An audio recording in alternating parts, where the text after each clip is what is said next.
கிளியே, இந்த வெள்ள நிவாரண முகாம்ல நாங்க தங்கி இருக்கோம். இங்க இருந்து நாங்க எப்ப வீட்டுக்கு போகணும், வீட்டுக்கு போனதுக்கு அப்புறம் எப்படி பாதுகாப்பா இருக்கணும்னு சொல்லு. சொல்றேன், நல்லா கேட்டுக்கங்க.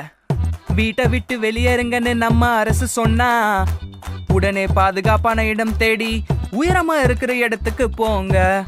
வெள்ளம் ஓடும் இடத்துக்கு ஓட வேணாம். மின்சார கம்பம் சாக்கடை பக்கம் வேணாம். சூடான சாப்பாடு கூட சுட வச்ச தண்ணீர். நோயிலிருந்து தப்பிக்க கொசு வலைக்குள் படுத்துக்க.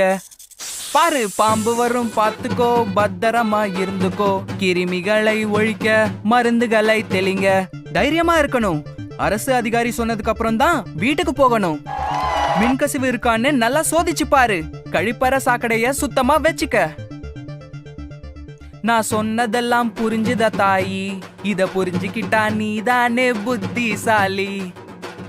வழங்கியவர்கள் தேசிய பேரிடர் மேலாண்மை மற்றும் தமிழ்நாடு பேரிடர் அபாய குறைப்பு முகமை.